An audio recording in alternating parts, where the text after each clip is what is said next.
Bueno, como Carlos está que se habla y nosotros estamos que lo escuchamos, entonces me permito presentar. Bienvenido a Analítica.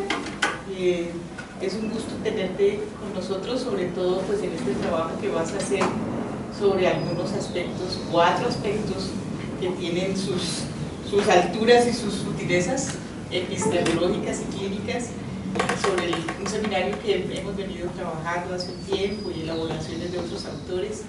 Entonces, pues bueno, Carlos ya lo conocieron ustedes en la universidad, en la conferencia que dictó y en el seminario que tuvimos el gusto como de escuchar. Entonces ahora pues, bueno, estás en Analítica, estás en tu casa. Bienvenido. Muchísimas gracias. Muchísimas gracias nuevamente, en primer lugar, por supuesto, a Analítica por hacer un espacio para poder hablar de estos temas en donde casi no hay auditorio para estas minucias, para estas cuestiones tan especializadas. Y nuevamente quiero agradecer a la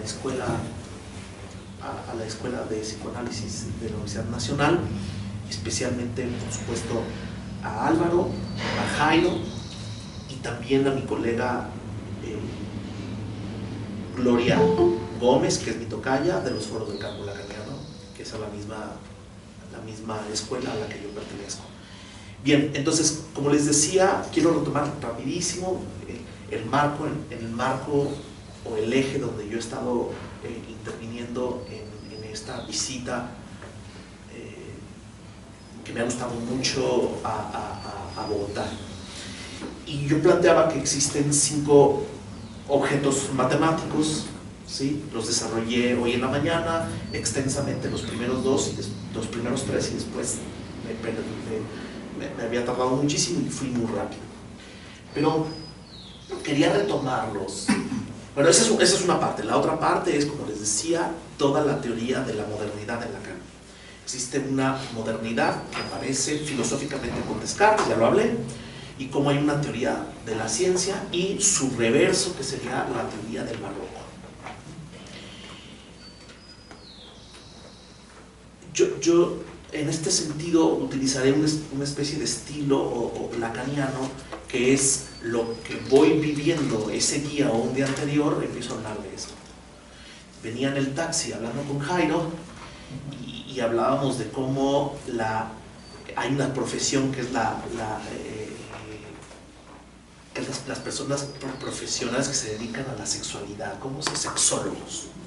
Y los sexólogos deben ser una pereza porque se dedican directamente a la sexualidad y debe ser horrible me parecería a mí poco sexy dedicarse todo el tiempo a la sexualidad. Sería más interesante hablar de cine para llegar al sexo, o hablar de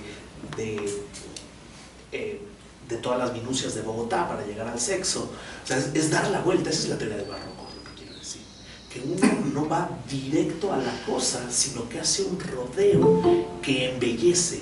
Y la teoría del barroco tiene que ver con la teoría, por supuesto, de la sublimación en Lacan. Está en el seminario 7 y en el seminario 11.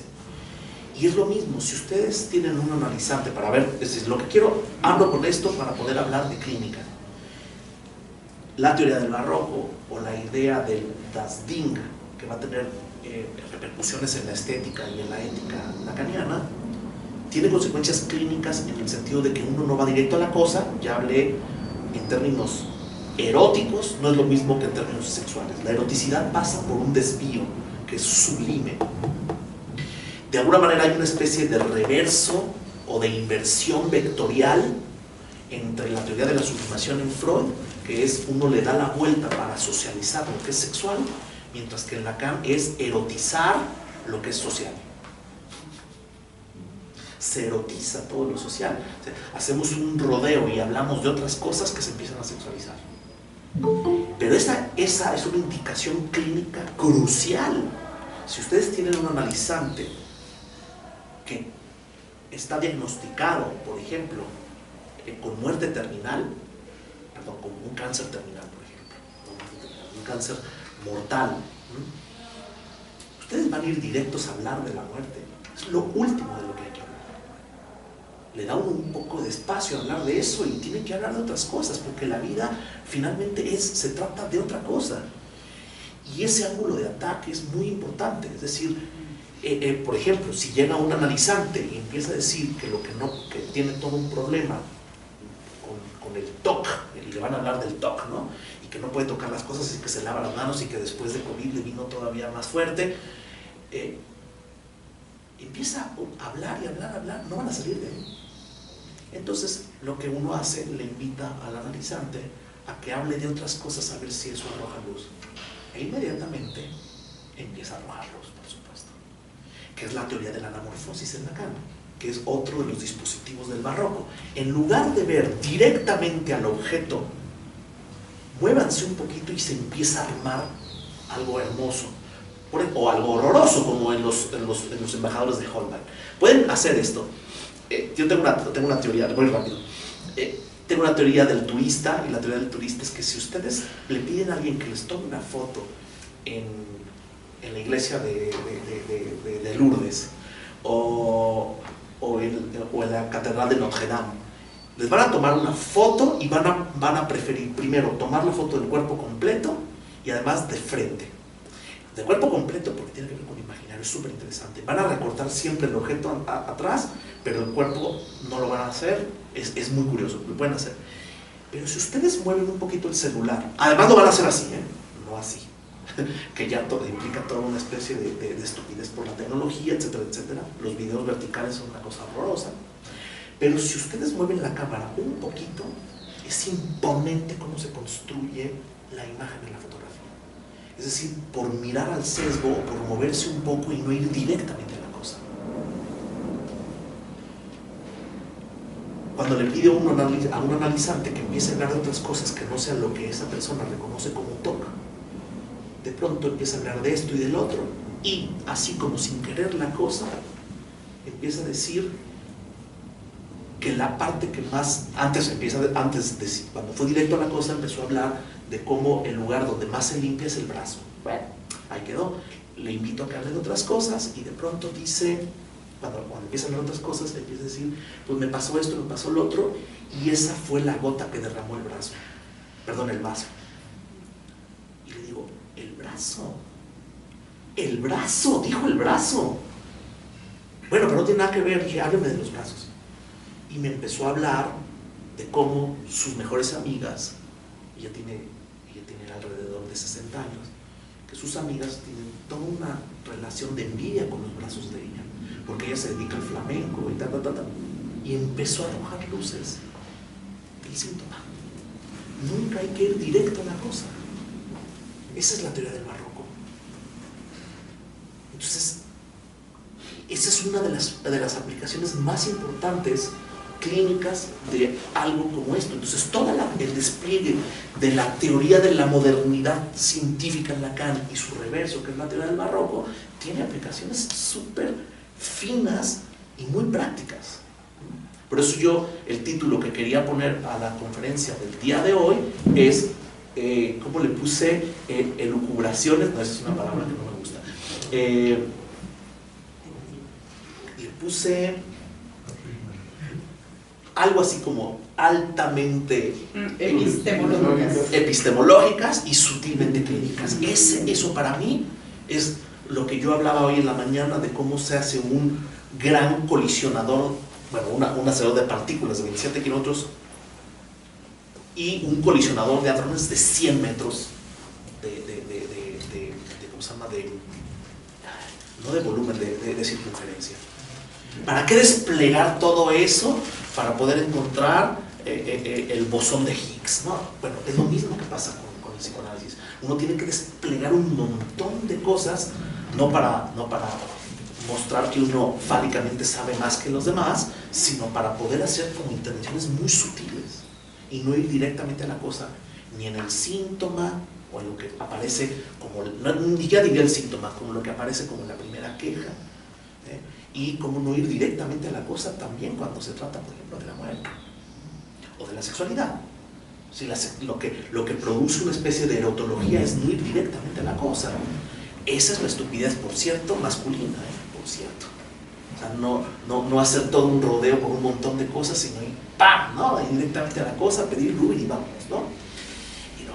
Bueno, entonces, podría poner un ejemplo rapidísimo, y bueno, pues, 4 reflexiones, no son reflexiones, nunca usaría esa palabra, pero ahorita me dicen cuál fue la palabra que utilicé. Indagaciones. Indagaciones, claro, me gusta mucho la palabra indagación, es una palabra que sí usaría, que además es una palabra borgiana.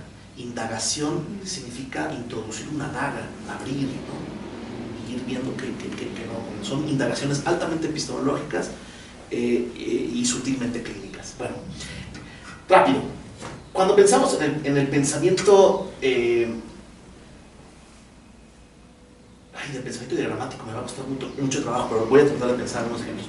Por ejemplo, cuando pensamos en el matema, ¿cómo funcionaría un matema clínicamente? El matema clínicamente, ¿para qué nos serviría si hablamos del matema propiamente dicho en el discurso del analista? El discurso del analista, ¿sí?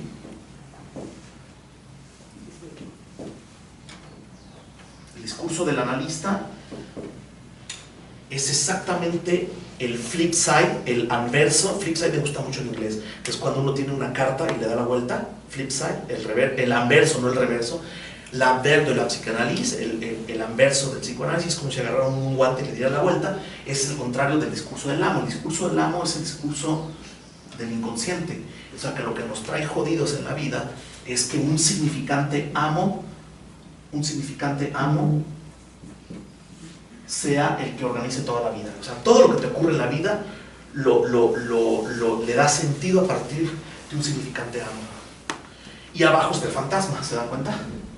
Que además tiene un reverso, una cuestión en un segundo plano, en el Andere Schauplatz, en la otra escena que es fantasmática.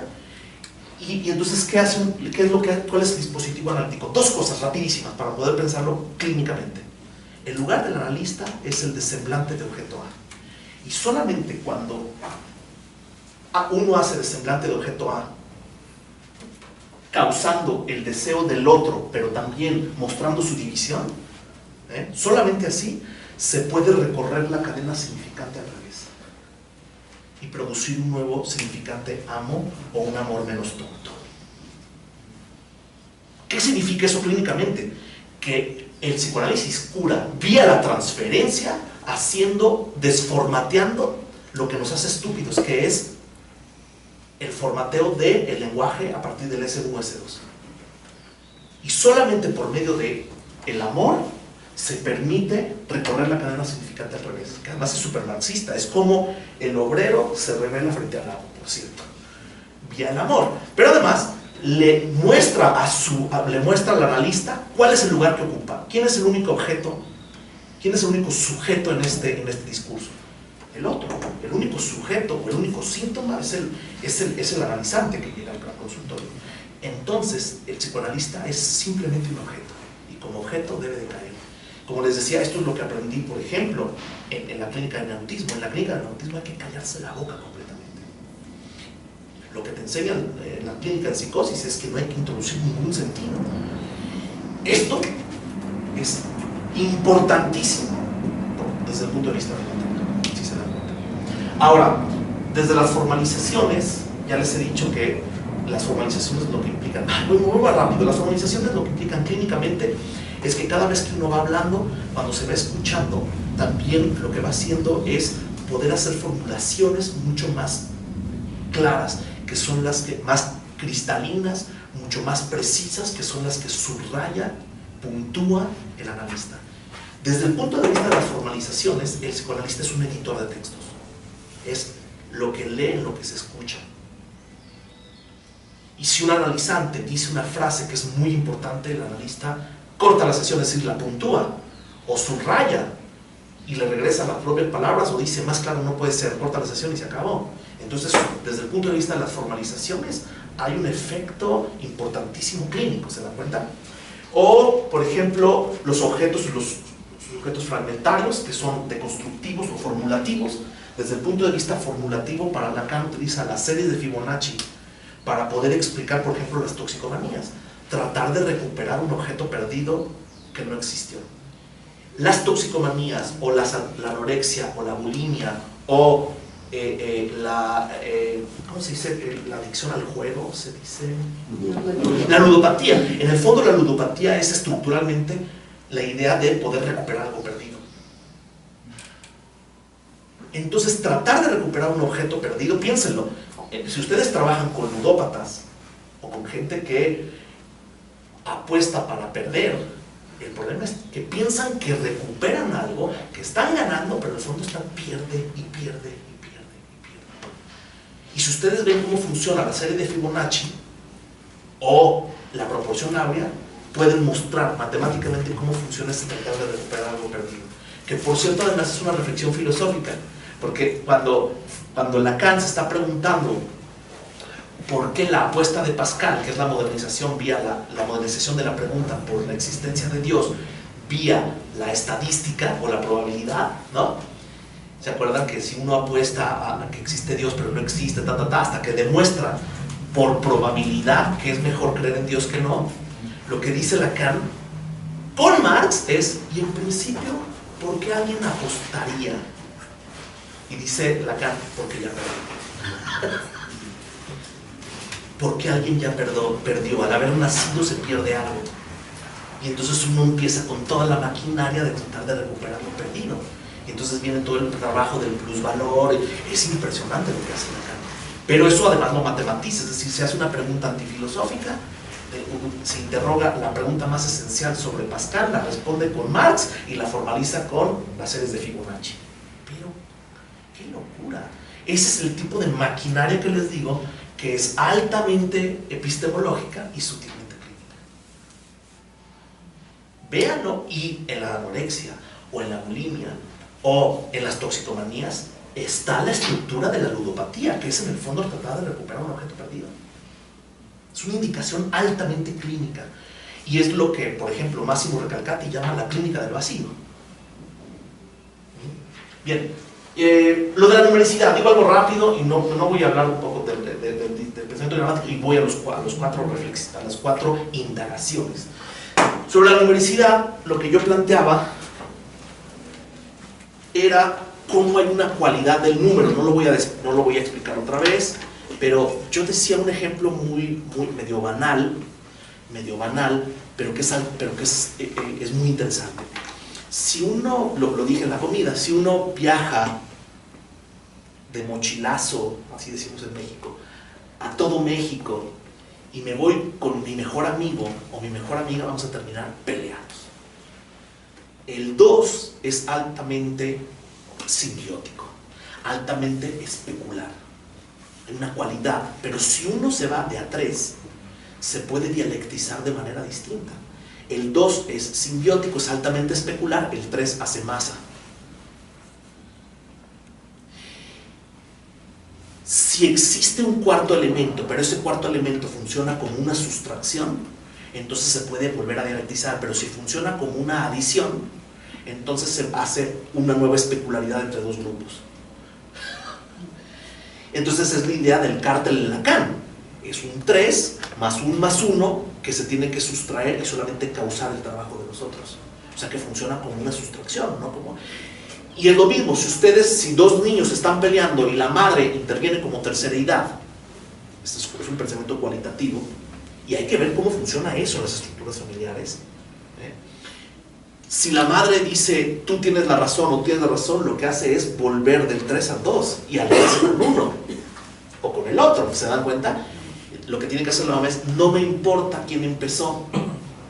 O sea que la terceridad funciona como ley, ¿se dan cuenta? O funciona como nominación para poder alentar un deseo, que es la función del nombre del padre, por ejemplo.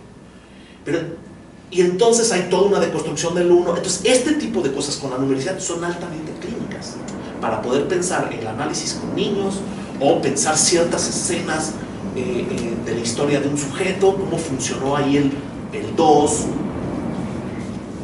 el 1 metafísico, el 3, el 4, si es un 4 de masa o es un 4 sustractivo, etcétera, etcétera.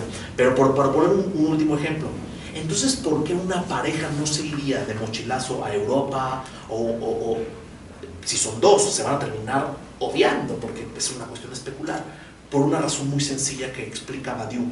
La teoría de la universidad surge a partir de Badiou, de Alain Badiou. Existe el cero del sexo.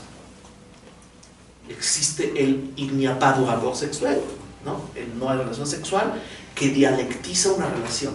Si uno no, disculpen que hable colombiano, uno no se come a su amigo o a su amiga, ¿eh? Hay una cuestión imaginaria, pero cuando hay una cuestión sexual, entonces se dialectiza de manera distinta y imposibilita la especularidad. En ese sentido, la cuestión banal y del conocimiento común, Vox Populi, es un acostón en la cama, resuelve cosas, en ese sentido. Bueno, eso es un ejemplo de la universidad. No sé si en este punto tienen algo que preguntar, algún comentario, y después voy con los 4 indagaciones. Muy bien, entonces, una de las primeras cosas que yo quería preguntar, no sé si voy a terminar con las 4, pero voy a ir una por una a ver qué va, ¿vale? Bien, la primera, que yo ya lo anunciaba desde hace 2 días, que es si en Lacan existía la posibilidad de, en lugar de dibujar superficies, ¿sí? En lugar de dibujar superficies o en lugar de dibujar un grafo, por ejemplo, quienes estudian cibernética o quienes estudian redes de internet tienen que saber topología de grafos para ver cómo cruzan las ligas mundialmente y cómo se van a tener que ubicar las relaciones que no son solamente bidimensionales, sino tridimensionales, y cómo no se van a enredar, etcétera, etcétera. ¿Me siguen? La palabra embrollo o la palabra enredo es muy importante a partir que Lacan introduce la topología desde los grafos. Entonces los pacientes se enredan con las dimensiones, o para decirlo ahora sí claramente, con la dimensión. Lo digo así. Dimensión, ustedes ya saben de qué estoy hablando, es la dimensión del dicho, o la mansión del dicho. Que por cierto, nuevamente, ¿quién ha sido nuestro interlocutor en estas conferencias? Heidegger. La dimensión, que suena como dimensión, es la mansión del dicho.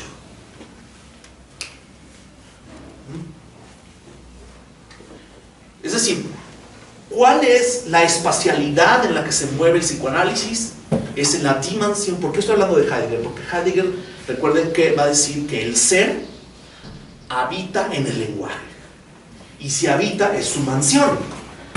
Es la mansión del dicho. Es el ser, si se fijan, es la solución heideggeriana poética. Lo que pasa es que Lacan le da una dimensión matemática. Ya lo expliqué el día de ayer, todo ese problema que es interesantísimo. Entonces Lacan se toma en serio la problemática heideggeriana, pero le da una respuesta anti-heideggeriana. La dimensión es los analizantes que llegan al consultorio llegan enfermos de dimensión de los dichos que resuenan en su cuerpo. Esto es interesantísimo. O sea, no están enfermos de realidad, la realidad es 3D.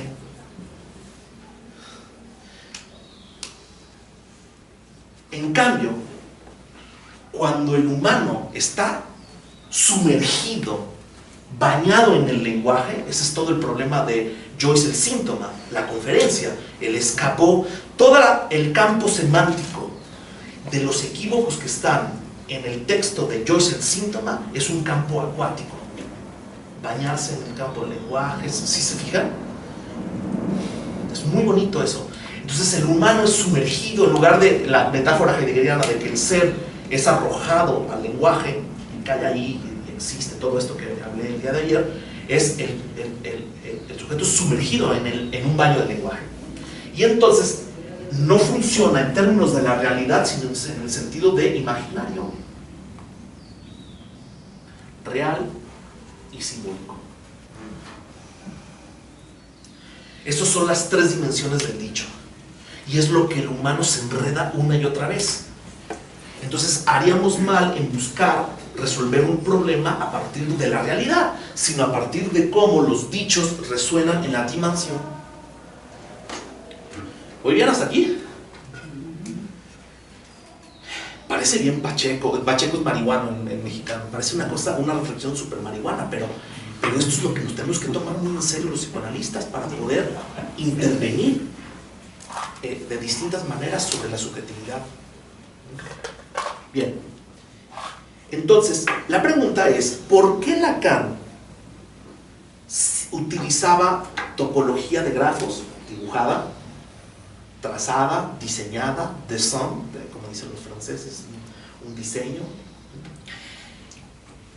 y no utilizó en los grafos, en las superficies, o en los nudos, o en las trenzas, topología algebraica? Ustedes saben que la geometría analítica lo que hizo es algebrizar la geometría. Entonces tenemos ciertas funciones, ¿se acuerdan? Seno, coseno, x, y, y si ustedes ponían esa ecuación, de pronto lo ponían en una calculadora y ¡rum!, se dibujaba un cilindro, se dibujaba una parábola y decían, ¡oh, qué bonito! Es decir, ¿cómo el álgebra, una ecuación o un algoritmo produce una figura geométrica? Es lo mismo. Al revés sería como una figura de superficie, como el cilindro, que no es un sólido, o el toro, que no es un sólido, es una superficie infinitamente delgada, o sea, que no tiene ancho, solamente tiene largo y... perdón, no tiene profundidad, solamente tiene largo y ancho, o sea, que no es un sólido, ¿vale? Se puede expresar por un algoritmo, es decir, algebraicamente. ¿Por qué no lo expresó así Lacan? Porque era muy difícil. No, yo pienso, mi hipótesis es que Lacan necesitaba introducir el elemento imaginario. Se necesita un mínimo de imaginario. Entonces no es lo mismo dibujar un nudo borromeo que usar cuerdas o el limpiapipas. Entonces, esto es importantísimo. Aquí vienen las cosas más interesantes. Si ustedes nunca han manipulado cuerdas para hacer el nudo borromeo, no entienden nada. ¿Por qué? ¿Qué pasa cuando ustedes empiezan a manipular los nudos o cuando empiezan a dibujarlos? ¿Qué empieza a ocurrir? Quiero que me digan quiénes lo han hecho.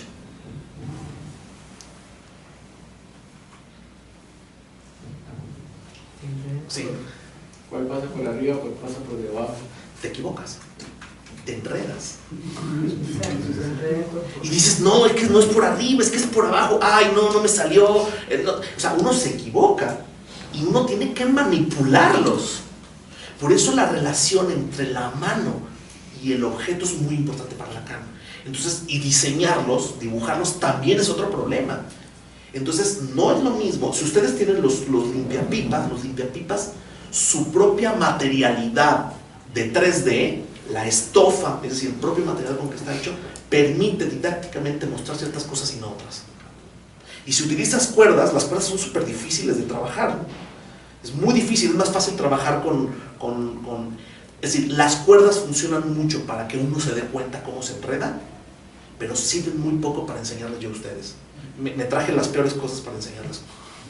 La mejor forma, pero entonces, si uno quiere enseñar, la enseñanza pasa por una cierta materialidad del imaginario. Y si no utiliza su imaginario, no va a tener un efecto pedagógico. Piensen en todo lo que se podría hacer respecto a cómo se enseña, cómo se transmite. Y si uno lo hace por medio de topología algebraica, te da otra cosa. Y si uno lo hace dibujado, te da otra cosa. O sea, te da el mismo efecto, pero en términos de comprensión, o en términos de enredos, en términos de la relación entre la mano y el enredo, es todo un asunto. Y, como les he dicho, los pacientes se enredan. Los analizantes llegan enredados de distintas dimensiones. Se enredan con lo imaginario, se enredan con lo simbólico, se enredan con lo real. ¿Y qué tiene que hacer un analista? Ir desenredando, pero primero tienen que entender cómo funcionan esos nudos. no es una metáfora, es lo que dice Lacan. La topología no es una metáfora. Realmente la estructura del sujeto funciona así. Y entonces una de las primeras cosas que tiene que hacer un analista, primero es no enredarse el mismo. Si está enredado el mismo, y ojo, el analista también es un cordel más. El psicoanalista nunca interviene externamente. Nunca interviene externamente.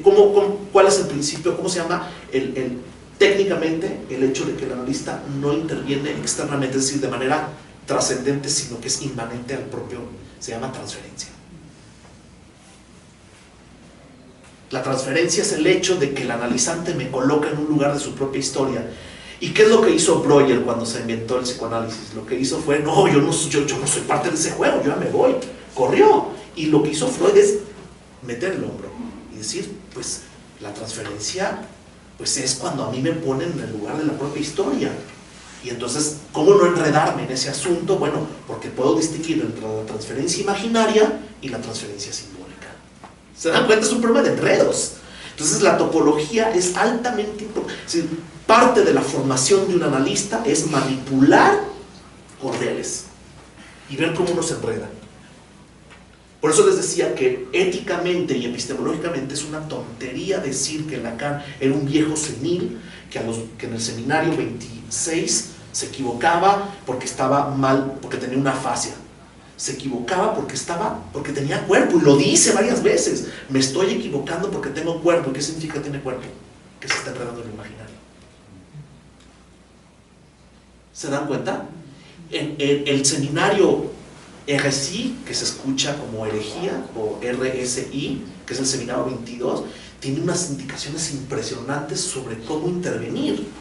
Si lo dibujamos, pero eso también se puede hacer con limpiapipas, pero nunca con cordeles.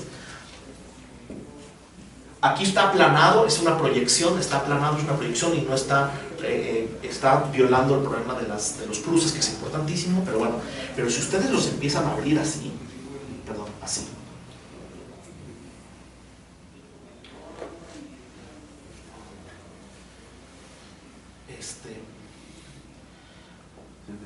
¿Sí? ¿Qué es lo que se llama? Es decir, si empezamos a esto, por ejemplo, que sea, vamos pensando que esto es lo simbólico, esto es lo real y esto es lo imaginario, ¿vale? Entonces la indicación es que lo simbólico, cuando viene a invadir lo real, es el síntoma. Cuando lo real invade lo imaginario, es la angustia. Y cuando lo imaginario viene a invadir lo simbólico, es la inhibición. Pero si ustedes tienen los limpiapipas, es interesantísimo ver cómo cuando mueve uno se empiezan a mover todos los demás, y entonces te va dando indicaciones. Si quieres reducir la inhibición, nunca en la inhibición vas a poder trabajar desde lo real, porque es lo que es éxtimo, o lo que es existente. O nunca la inhibición va a poder ser la angustia va a poder ser trabajada, por ejemplo, desde el imaginador. Quizás soy impreciso, pero cuando ustedes lo ven allí con los limpiapipas, queda clarísimo cómo se interviene en la inhibición, en el síntoma y en la angustia.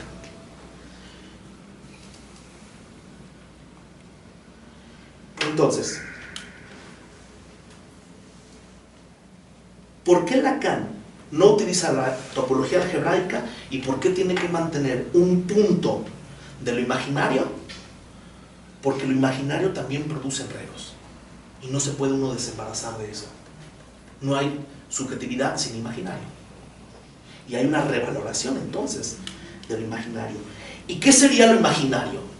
Lo imaginario sería un saber hacer con el cuerpo. Y esto también ya nos lleva a un problema bien interesante, es decir, que la dimensión y la topología también nos da una coordenada importantísima de lo que se daría a llamar el último Lacan. El último Lacan, y yo les decía que esto es una de las cosas que son súper importantes para la escuela en donde yo pertenezco, que es los foros del campo lacaniano, que es el saber hacer. Yo les decía que en las primeras entrevistas que uno tiene con los analizantes, una de las primeras cosas es poder ubicar no en qué le fue mal en su vida, sino en qué fue exitoso desde el punto de vista inmanente de su propia historia. En qué sí logró hacer cosas en un saber hacer sin saber cómo. El saber hacer no es un saber explícito, es un saber hacer con el propio cuerpo. Ustedes se pueden impresionar todas las cosas que ustedes mismos hicieron en su infancia sin saber muy bien cómo. Liberarse del que abusaba y nos golpeaba, o le respondimos a un tío, o nos huimos de una situación súper peligrosa, o utilizamos un instrumento musical para poder hacer no sé qué tantas cosas, o busqué dinero para poder conseguir un juguete que nadie hubiera podido conseguir. Ese es un saber hacer, y además tiene un trazo específico. Voy a utilizar una palabra muy importante que he utilizado en mis charlas: poético. Es decir, que tiene una materialidad imaginaria y simbólica única en cada sujeto. Y lo que uno tiene que hacer en las primeras intervenciones con los analizantes es apuntalar el saber hacer. Es decir, antes de poder analizar, uno tendría primero, para poder analizar, uno tendría que apuntalar ciertas cosas del saber hacer. O sea que el análisis lo que hace no solamente es ubicar cuáles son los puntos donde alguien hizo mal en su vida, desde el punto de vista de la propia historia del analizante, no desde un punto de vista exterior, nunca, sino también qué fue logrado, es decir, en dónde se supo desarrollar el sujeto, pero es cómo se supo desarrollar, o sea, es como, en francés es muy interesante, es cómo pudo manejar bien las cosas en ese momento, no se enredó, es en una formulación negativa, ¿dónde no se enredó en la vida? Y a partir de lo que sí funciona, vamos a tratar de desanudar lo que no funciona. Y es teoría del mundo, se fija. Es altamente clínico esto. Y lo pueden ver en Lacan. O sea, lo que hace James Joyce, por eso Lacan se interesa por el caso de James Joyce, es qué cosas fueron primero una falla y después cómo la reparó y después cómo supo hacer. Es decir, para James Joyce no era solamente importante, no era solamente subjetivante escribir, sino era importante publicar, porque la publicación funcionaba como el ego, que sería una reparación imaginaria que no es narcisista. Súper interesante eso. Y entonces nos da una clínica más sutil, que era la pregunta que tú tenías, Jairo, en la mañana. Entonces, esto es muy importante, porque si Lacan no evacuó la dimensión imaginaria en la topología algebraica, es porque algo se tenía que retener del imaginario como parte inherente de la problemática del saber hacer, por ejemplo. Pero además, como me gustan las reflexiones filosóficas, Lacan en el seminario 23 hace dos cosas muy importantes en términos filosóficos. Uno, va en contra de dos prejuicios filosóficos y que además se han colado hasta las humanidades, la sociología o incluso hasta el propio psicoanálisis, que es, primer prejuicio, las imágenes no piensan. Lo imaginario no es importante. ¿Y qué hace Lacan? Seminario 18, los semblantes. ¿Qué hace Lacan?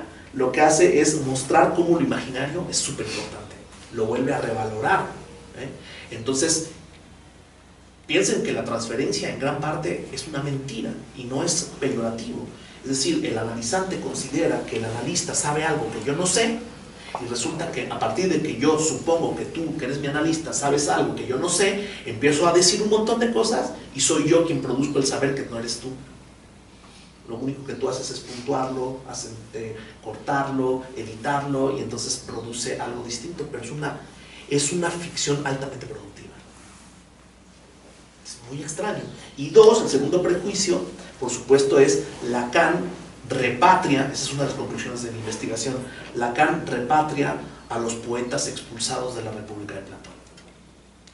O sea, que para Lacan es muy importante las ficciones, las mentiras, las imágenes, los semblantes, y solamente a través de todas estas cosas es posible poder introducir una dimensión de verdad. Y la verdad en el psicoanálisis lacaniano es verdad sobre el deseo. Solamente aceptando todas estas cosas repatriando a todos los poetas expulsados de la República de Platón, es posible producir efectos de verdad. Esto es súper interesante. Bien.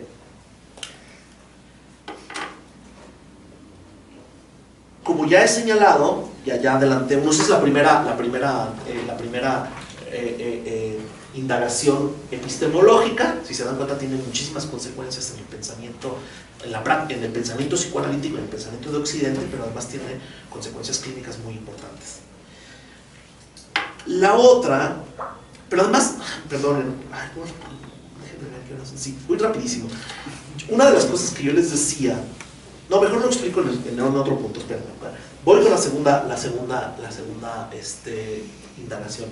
La segunda indagación, que ya un poco lo adelanté con la dimensión, es esta frase que está en el seminario 23 y también en el seminario 24, pero de maneras ligeramente distintas. Es: las pulsiones son el eco de un decir en el cuerpo. Ya hablé hoy en la mañana de cómo no hemos valorado tanto el problema del quiasmo en Merleau-Ponty para la filosofía francesa, y específicamente lo que le debe el psicoanálisis lacaniano al quiasmo, es decir, a que en el cuerpo hay una cierta escisión que permite la articulación entre realidad y sentidos, que sería una especie, es muy extraño porque ¿qué le pasó a Maurice Merleau-Ponty? Lo que pasó es que lo confinaron a la fenomenología y nunca pensaron que un concepto como el quiasmo sería que es el hiato en Lacan. Es decir, ¿de qué tratan los nudos entonces?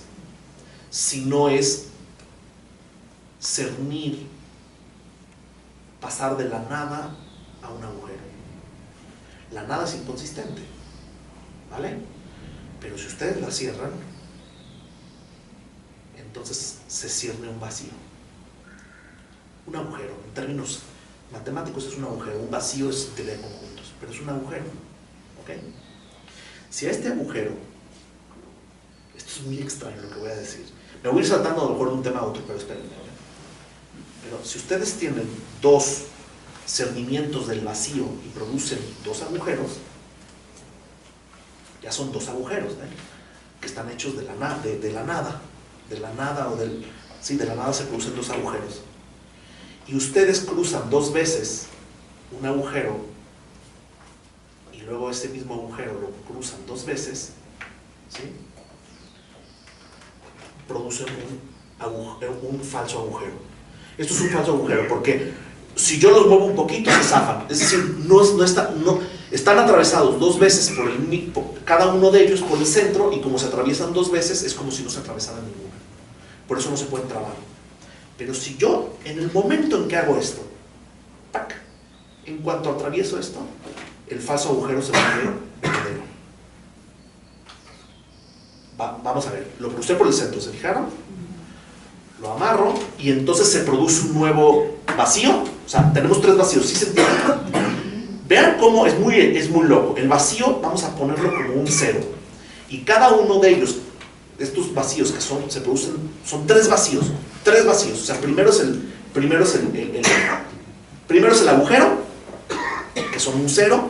Tres ceros se convierten en un 3 de la multiplicidad, y todos ellos se convierten en la unidad de un nudo borromeo. Quedaron todos amarrados. Es increíble. Y ninguno se cruza por el centro. Son tres agujeros que se amarran sin cruzarse por el centro. ¿Qué significa esto? Primero, lo que les debe llamar la atención es que es un vacío que se convierte en tres agujeros, y los tres agujeros articulados sin cruzarse por el centro, o sea, no tienen relación sexual, no están acoplados, ¿sí? Producen un nudo borromeo. Esto es antimetafísico, ¿eh? Por eso cuando Lacan iba a la casa de Heidegger y le enseñaba los nudos, y Heidegger se quedaba, ya leyeron el libro de Catherine Billot, y Heidegger se quedaba así, ¿no? Y ni siquiera lo volteaba a ver. Y ahí estaba Lacan enseñándole los nudos. Fíjate que me lo volteaba a ver, era como, eres un imbécil, ¿qué no estás viendo que esto es el rompimiento de la metafísica? Badiou lo entendió muy bien. Primero es la multiplicidad, primero es la multiplicidad inconsistente, luego la multiplicidad consistente y luego el 1. ¿Cómo es posible que primero sea el 3, primero sea el vacío, luego el agujero múltiple y luego el 1? El 1 está creado por multiplicidad de agujeros. Les estoy explicando la ontología de Badiou por medio del nudo Borromeo. Es increíble. Y para Badiou esto es la forma de poder, es la única forma de poder hablar de la ontología sin incurrir en la ontologización del ser. Bueno, perdón, me fui por otro lado, pero bueno, entonces lo que les quiero decir es que Lacan desde hace mucho tiempo, antes del seminario 23, se estaba cuestionando la estética trascendental kantiana. Ya desde el seminario 9 dice una frase curiosísima que a mí me llamó mucho la atención. Estamos hablando de 1961. Dice: el psicoanalista es el cosmólogo de una erótica futura. ¿Y qué significa que el psicoanalista es un cosmólogo de una erótica futura? No dice astronauta. Entonces eso ya implica que tiene una posición política. No es el gringo, sino el soviético. ¿Y qué tendría de raro el soviético de una cosmología de una erótica futura? Lo que si uno lo va leyendo, palabras más, palabras menos, lo que dice Lacan es que el psicoanalista es el que puede navegar en el espacio de un toro. Es el que navega en el espacio de un toro, que es una superficie. O sea, esto no es un sólido, ustedes tienen una hoja, vamos pensando que la hoja es infinitamente delgada, y lo que hacen es pegar A con A, B con B, y entonces hacen una especie de cilindro, ¿se dan cuenta? Y después pegan esta parte con esta parte, y ya está. ¿Qué hay adentro? Agujero. No es ni siquiera, no es algo, no es un sólido, es un agujero. Entonces lo único que queda es la superficie, es decir, la propia hoja. Y si ustedes la rayan, lo que hacen es esto. Y lo que dice Lacan es que esto es la demanda, y el agujero que se produce después de todas las demandas de un analizante, lo que produce en retrospectiva es un deseo. Entonces el psicoanalista lacaniano es un cosmonauta que sabe perfectamente leer cómo en los dichos de un analizante siempre es una demanda que trata de recuperar un objeto perdido, que es el vacío central, pero la pura rayita esta es el deseo. Y el deseo se sustrae. Entonces la dirección de la cura es que a partir de los dichos de un analizante se pueda recortar un deseo. Entonces, lo que es importante en el psicoanálisis lacaniano no es saber qué es la realidad, o cómo me pegó mi mami, o cómo hice tal tontería cuando tenía 18 años, sino cómo en los dichos se puede ir recortando un deseo. Ese es el cosmonauta de una erótica futura. La erótica es la articulación entre deseo y demanda, que está en la superficie del toro. O sea que Lacan ya pensaba que si ustedes toman la estética trascendental kantiana, ustedes van a pensar que lo importante es lo que ocurre en un mundo de 3 dimensiones. O sea que el toro y el cosmonauta de una erótica futura es en el fondo el problema de la dimensión. Lo que hace Lacan es introducir una nueva topología, que es la topología de nudos, para poder replantear un montón de problemas y de orientaciones clínicas para es decir, el psicoanalista no puede quedar embaucado con la idea de que existe la realidad y es de 3 dimensiones. Sí es de 3 dimensiones, pero no es largo, alto y ancho, sino es real, imaginario y simbólico, que tienen una característica distinta, que son el efecto de un decir en el cuerpo.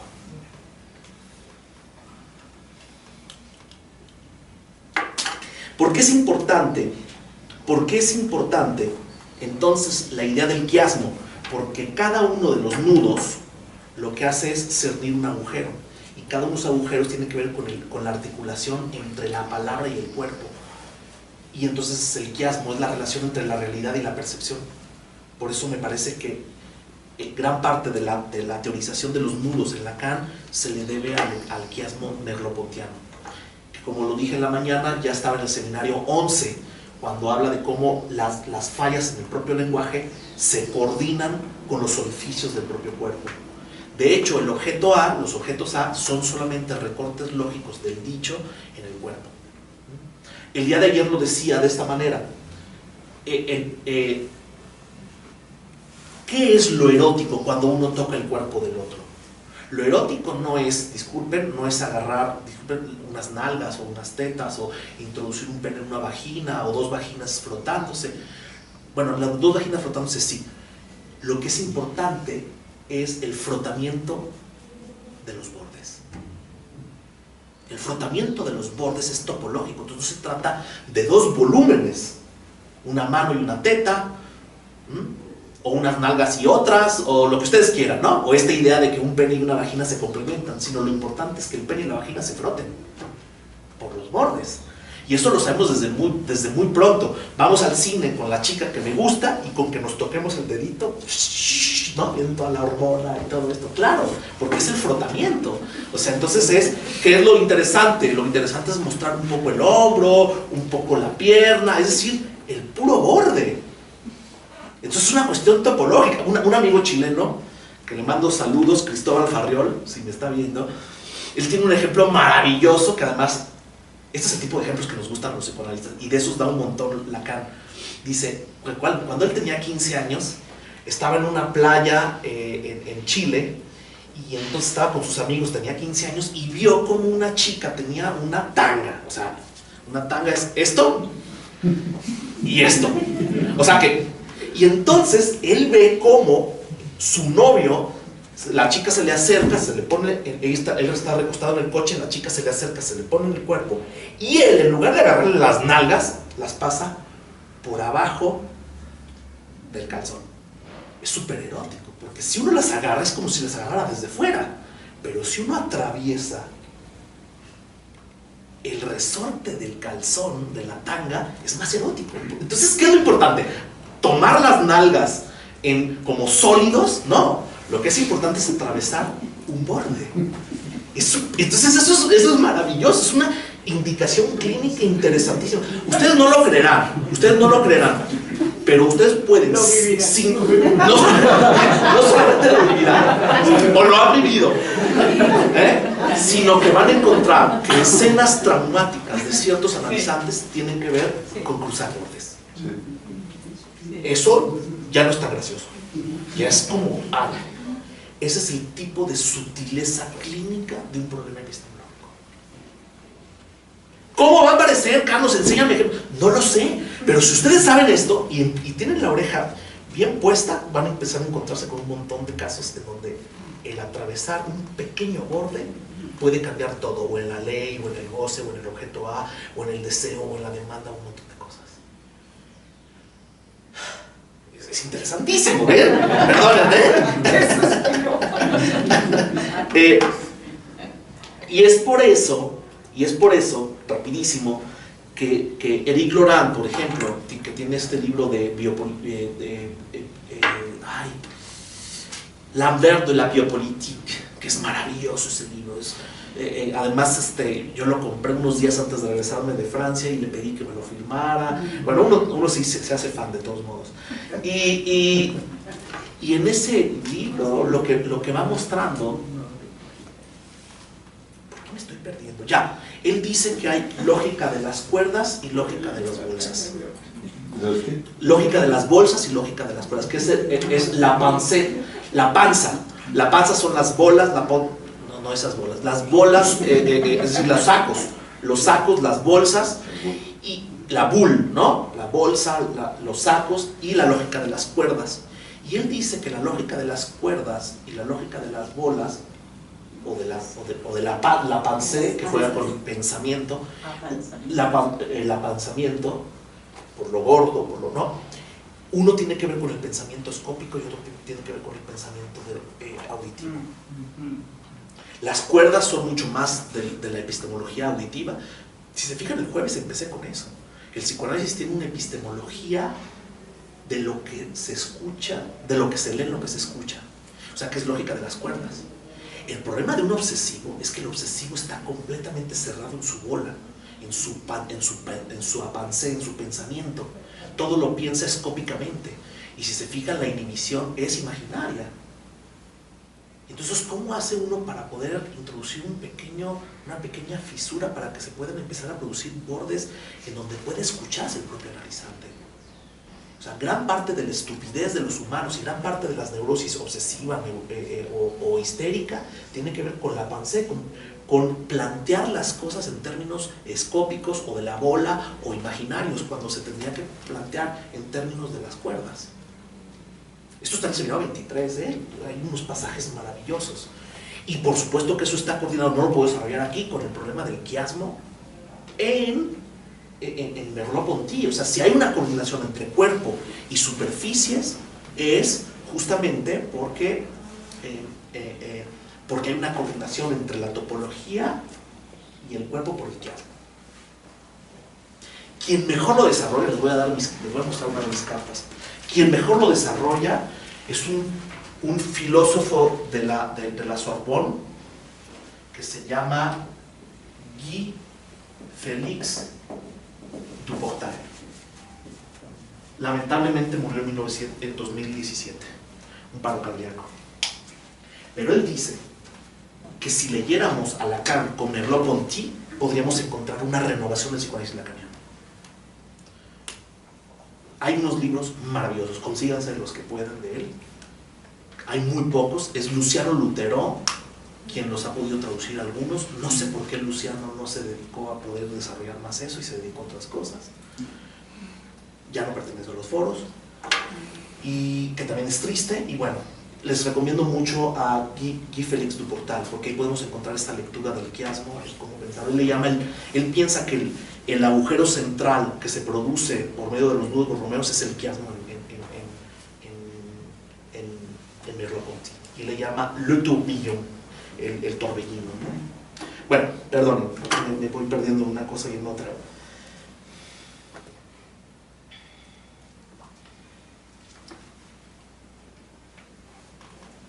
Por eso, ya doy dos frases y hago una última reflexión. O sea que van a ser 3, no 4, pero creo que he dado algunas pistas de otras cosas, si les parece.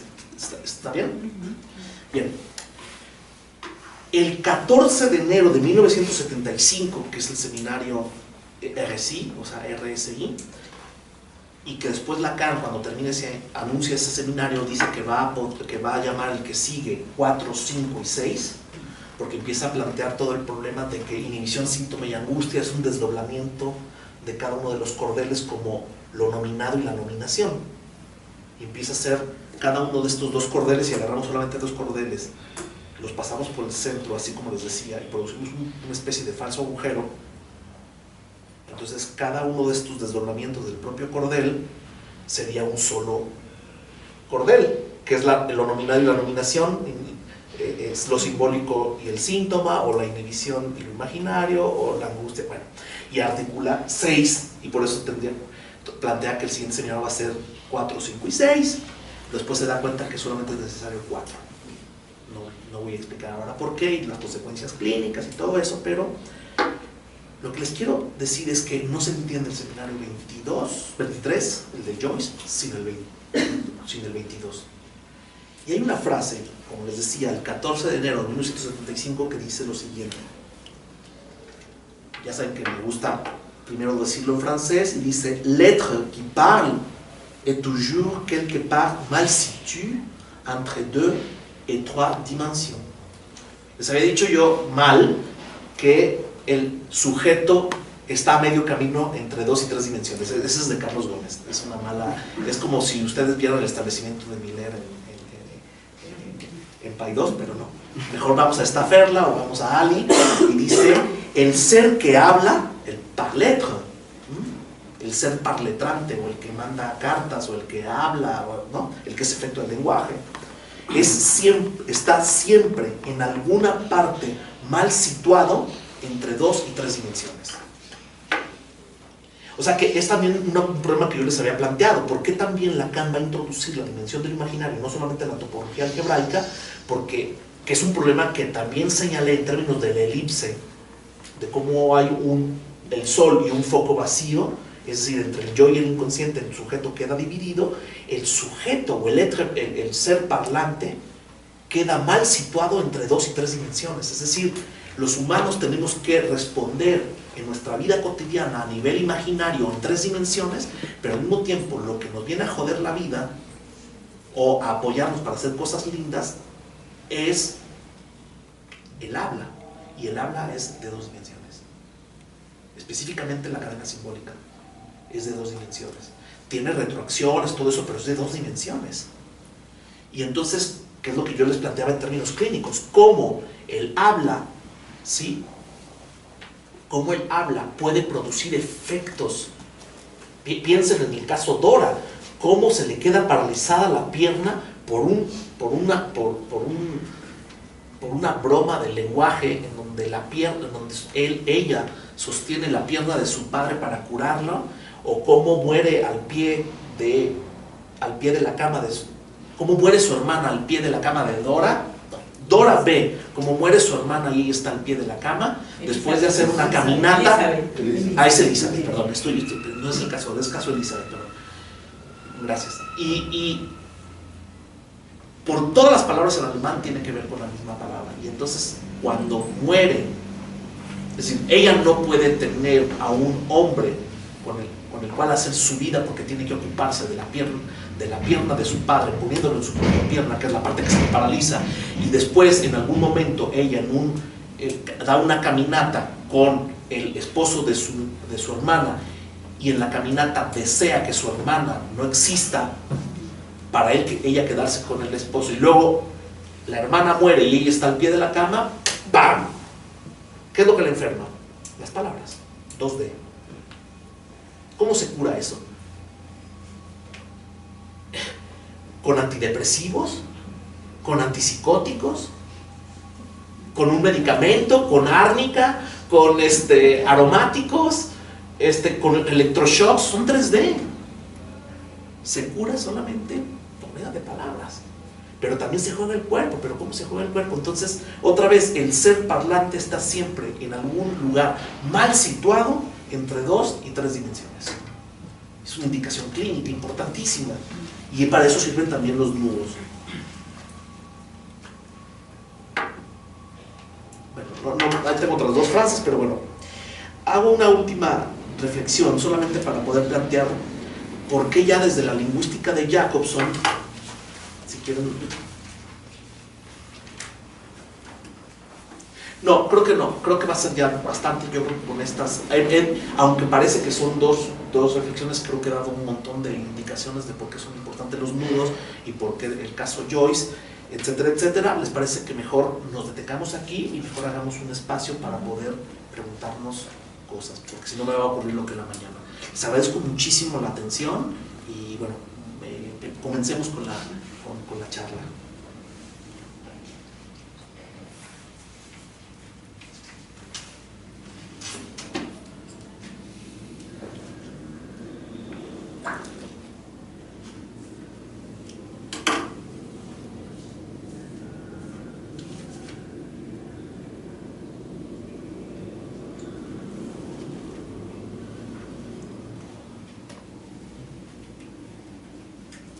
Nada.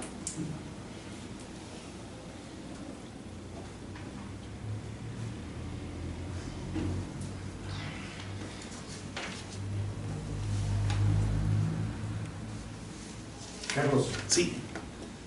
Dijiste una frase que me llamó la atención, fue: el nudo permite pasar de la nada al agujero. La nada es inconsistente. Sí.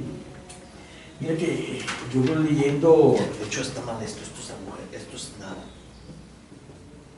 Sí. Yo he pensado, cuando uno lee el libro de Recalcati, La clínica del vacío, yo siempre he pensado que ahí hay un problema teórico. Sí. Es muy bueno, pero tiene ese problema de la nada del vacío. Él plantea que el problema es el vacío y yo pienso que el problema es la nada. Precisamente el problema del sujeto es creer que puede alcanzar un todo y se queda en una nada perpetua, algo así, al no poder alcanzar el todo. Y estaba pensando que un modo de anudarse sería hacer de esa nada no un todo, sino algo, que no sea... y ese algo es lo que permite bordear un agujero. Sí. Entonces, claro, me acordé de Recalcati, que lo nombraste hace un rato, y pensé, es que el problema no es la clínica del vacío, sería más bien una clínica de la nada, es lo que plantearía uno. Sí. Eso es lo que pienso, no sé, con esto que acabas de decir, no sé qué piensas tú. Tienes toda la razón. Eso es lo que podría decir. A ver, la cuestión es, en psicoanálisis no habría un avance o un progreso en el sentido lineal. Hablé un poco algo de eso en la mañana, como no hay una cuestión, no, eso fue, sí, creo que fue ayer, no, hoy en la mañana, ya no sé en qué día vivo, pero creo que fue en la mañana cuando hablaba que no era solamente causa y efecto así lineal, nada más. O sea, en el psicoanálisis no avanza en estos términos de un progreso así. Hay toda una crítica al progreso en Lacan, no solamente en términos de la civilización, cuando Lacan dice que la civilización es una cloaca, ¿no?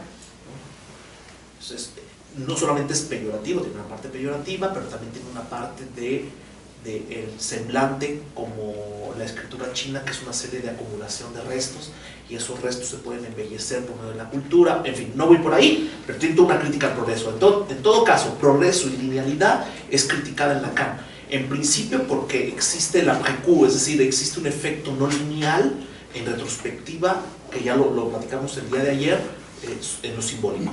Primero eso.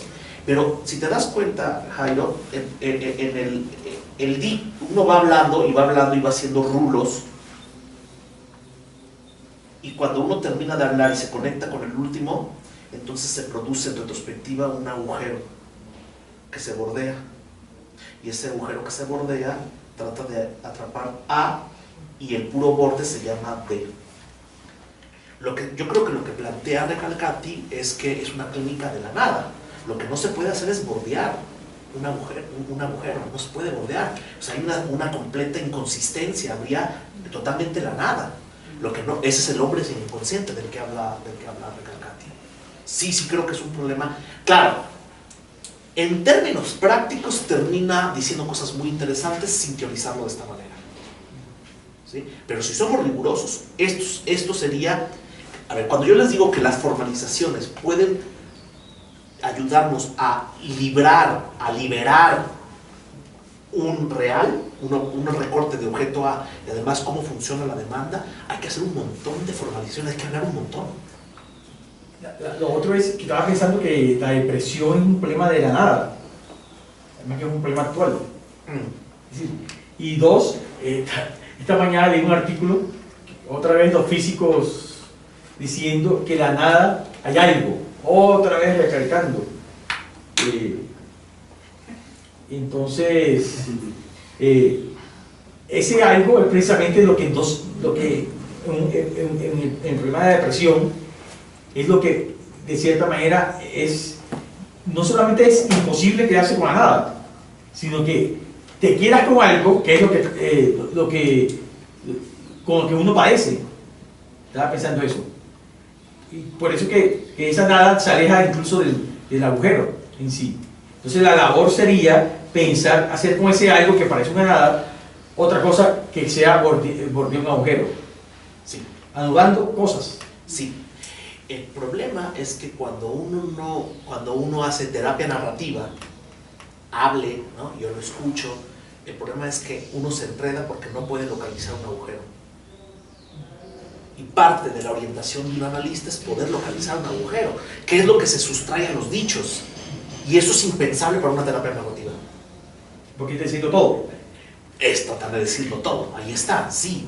Entonces, por eso es muy importante el lenguaje topológico y entender muy bien cómo funciona esto, porque entonces evitaría que uno lo diga todo, ¿no? De hecho, uno de los grandes uno de los problemas técnicos más importantes del último Lacan son las sesiones ultracortas, ni siquiera las sesiones variables, las sesiones ultracortas, que es no inflar el sentido. No inflar el sentido, no dar vueltas de más, sino en pequeños dichos localizar inmediatamente el punto de paz, el callejón sin salida, muy pronto. Esto es un tema que se trabaja en Joyce muy importante, es decir, que el psicoanálisis, la técnica psicoanalítica a la altura del seminario 23 no implicaría, lo explica muy bien Christian Fierens cuando habla, cuando transporta, y ese término de cosas son muy interesantes, como no solamente es importante cómo Lacan formula algo en teoría de conjuntos o en topología, sino cómo reformula y el movimiento que hay entre una cosa y la otra. Entonces, primero formula el término de nudos borromeos y después dice, bueno, pero primero vamos a pensarlo, cada uno de estos es inconsistencia y es en cero, pero después se hace una bolsa, la pancé, el saco, y se trata de atrapar los elementos que están ahí, y entonces se convierte en el 1, pero es el S1. Y después lo que hay que hacer es nombrar por su... Entonces la palabra mata a la cosa, es función y campo de la palabra, porque es una cuestión hegeliana, y entonces cada uno de estos aparece nombrado y por lo tanto destruido. Y ese es el S2. Lo que intentaría el psicoanálisis es poder hacer solamente el nombramiento del S1 sin recaer en todo el inflamiento de sentido en el S2. Esa es una cosa interesantísima. Es decir, atrapar la enunciación y no todos los enunciados. Y la enunciación, por cierto, es esto. Y estos son todos los enunciados. Es brutal esto, pero ¿cómo se hace técnicamente? ¿Cómo en un dicho de 5 o 10 minutos, máximo 15 minutos, uno atrapa el puro trazo el puro trazo de la enunciación o el puro impas en la formalización? Estaba pensando porque el problema no es que diga todo, el problema es cómo crear un espacio donde, o más bien escuchar un no todo, para que haya un espacio. Y todavía más interesante, tú lo sabes, en la clínica, cuando un paciente pasa los 20 minutos, empieza a repetir las mismas cosas. Entonces, algo ya se te escapó. Si está repitiendo las mismas cosas, ya se te escapó la enunciación y ya se te escapó el S1. Y ya es puro bla, bla, bla, bla, bla, ya, ¿no? Es el efecto adormecedor de lo simbólico. Tú lo sabes. Entonces, no solamente se trata de no todo y de todo esto, por supuesto que sí, pero también es el desinflamiento de lo simbólico. Y es muy difícil captar la propia enunciación y sobre todo con los obsesivos que tienen unas ganas de introducir elementos en la pancé, en la bolsa, ¿no? Y de hablar y de hacerse tontos, porque les señalas algo y ¡pam!, ¿no? Y lo quieren seguir hablando. No, ahí hay que cortar, ¿eh? Sobre todo con los obsesivos, lo que hay que hacer es cortar el sentido, ¿no? En las entrevistas preliminares es maravilloso, cuando empieza a explicar toda su vida, bla, bla, y luego le preguntas por otra cosa y no sabe por dónde va, ¿no? Y luego le preguntas otra cosa y no sabe por dónde va, y es cuando empiezan a aparecer las cosas interesantes. Lo otro es puro inflamiento imaginario de la bolsa. Pero eso también pasa en las siguientes sesiones, ¿eh? Perdón, sí. Sí, uno de los elementos que son altamente epistemológicos y sutilmente clínicos, Okay, anunciados para esta intervención, es el problema de la lengua, ¿sí? Y con relación a ese asunto, desde luego, está esa dimensión como de enjambre inconsistente que está en el nódulo real del inconsciente y del síntoma, pero también está la otra posibilidad de hacer con eso en el campo de la creación, y en particular de la creación poética, de la literatura. Y bueno, ejemplos ahí hay muchos. Me preguntaba sobre ese tratamiento de esos elementos parciales, esos elementos del enjambre, por otras vías, ¿sí?, que la poética, porque hay efectos de anudamiento, ¿sí? Sí, sí, sí, sí. Por ejemplo, ¿cuál es la clínica sutil del señor 23 del caso Joyce? O sea, si alguien se dedica a diseñar ropa y coserla y todo eso, tiene que ver con poder hacer algo con los bordes. Y cuando empiezas a escuchar el caso, dices, todo el problema tiene que ver con bordes. Y es un saber hacer. O sea, lo que algo falló en uno de los anudamientos, lo trata en su saber hacer. ¿Por qué es especialista en diseño de modas? Porque tiene que hacer algo con los bordes. Yo hablaba el primer día de un caso con las manos y cómo se dedicaba a sanar con las manos. Porque la madre tenía unos dichos sobre las manos que todo lo hacía mierda. ¿Y qué es lo que hace? Todo lo sana con las manos. Es una belleza y no lo saben los analizantes. Lo que hay, una de las primeras cosas que hay que hacer con los analizantes, como decía, es apuntalar y hacerles saber. Es decir, con algunos pacientes al principio es apuntalar el saber hacer, pero no nombrarlo. Y otras veces es decirle, y qué casualidad que usted hace esto con las manos. Y ¡pam! Empiezan, dan cuenta de eso, dan cuenta de su saber hacer. Pero hablando más, eso en términos del saber hacer, pero más en términos de la lengua, ¿qué pasa cuando un paciente empieza a hablar de arraigar y arraigar y arraigar y arraigar y que es muy arraigado y de pronto, claro, se apellida Arriaga?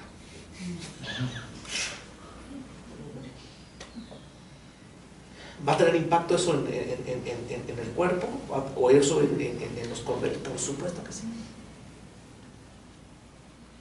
Entonces empiezan a pensar, uno empieza a, parece una cosa que parece como sencilla en la vida, ¿no? Me interesan los coches, o me interesa esto, o me interesa lo otro, o me gusta esto, y incluso uno sabe escuchar sutilmente.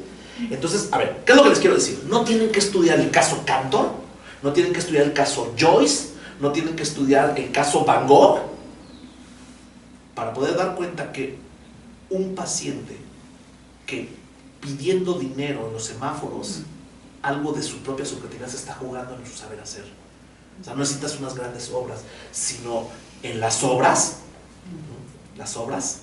lo que resta, ¿sí? Algo hace el analizante para poder subjetivarse. O sea, esto tiene una indicación importantísima antipatológica, quiero que lo sepan. Para el psicoanálisis lacaniano, para el psicoanálisis freudiano, el síntoma no es un problema, es una primera solución. Entonces, las cosas que hacen los pacientes, los analizantes, son una primera forma de tratar de restituir una falla en un nudo. Y entonces el saber hacer, o la lengua, qué hacen con la lengua, o con los dichos, o con las frases, o con sus apellidos, o con todo esto, es una clínica muy sutil para saber cómo los analizantes se están tratando de suturar una falla, de saber hacer, etcétera, etcétera. ¿Se fijan? No sé si por ahí va si puedo responder a tu pregunta con eso. Sí, pero Álvaro, por favor. Hay por ahí una idea que soltó Lacan de que el niño está hecho para hacer el nudo. Y pareciera traer una indicación primero de que entonces el niño sería una especie de topólogo que vive trabajando para tratar de hacer nudo. Y esa indicación, Carlos, como para pensarla un poco más, incluso con la clínica que se realiza con los adultos, porque visto así un niño sería un enorme trabajador de nudos. Sí. ¿Sí? Sí. Es decir, también tienes una indicación, yo al menos lo leo así, que es lo que yo les decía. Cuando uno empieza a ver cuáles son los problemas que tiene un analizante, uno le dice, ¿y usted ha tenido esta misma situación en otro momento, algo parecido? No, pues, ¿y cómo hizo para resolverlo en ese momento? Y ellos mismos van dando las pistas de cómo hicieron. Entonces la pregunta es, ¿por qué antes lo resolvían así y ahora no pueden resolverlo así? Es decir, es tratar de hacer algo con los nudos, tratar de anudar cosas, ¿no? Yo creo que por un lado va por ese lado, y por otro lado, que es la pregunta más de Jairo, que es el cómo pasamos de la nada a poder ir sirviendo cuestiones que den consistencia en la vida, ¿no? Ustedes no lo saben, pero que un autista pueda empezar a escupir su saliva y empezar a juntarla es una forma de tratar de restituir algo que no opera, y cuando lo logra hacer le transforma la subjetividad a un autista en esas cosas tan tontas. Y entonces si uno es de otra orientación que no sea la lacaniana, es ya, pinche niño, haz esto, uno, lo otro, haz más rápido, tienes que dar resultados, ¿no? Y si uno no puede leer las escupidas y el tratar de juntar, es un caso que trabajé en París, el niño intenta hacer nudos, y cuando logra hacer algo con la saliva, primero tiene que leerlo. ¿Qué significa eso, no? ¿Qué significa juntar la saliva? Y entonces lo que hay que hacer, que es nombrar lo que está haciendo a partir de leerlo. Lo subjetiva, es decir, una cosa tan que aparentemente es tan estúpida, le puede salvar la vida subjetivamente a un niño. Es hacer nudos. Es hacer nudos. Y aunque ustedes no lo crean, y eso es la orientación ética, la ética del psicoanálisis es la ética del deseo. Si ustedes sucumben, ¿qué es lo contrario de la ética del deseo? Es el American Way of Life, lo dice claramente la ¿El ideal? El ideal del American Way of Life, es decir, la conveniencia. Si ustedes dejan de hacer lo que, y no es fácil leer su deseo, no es fácil leer su deseo, muchas veces se lee en retrospectiva. ¿Y cómo logró hacer esto tan exitosamente si era tan complicado? Ahí hay que leer que está el deseo, y entonces apuntalar ese deseo, ¿vale? Pero si uno deja de hacer lo que en retrospectiva aparece como deseo por conveniencia, porque me pagan más, porque no hay que hacer, le va a hacer doler eso a mi novia, o esto o lo otro, se paga con culpa, y uno queda sometido una y otra vez al American Way of Life.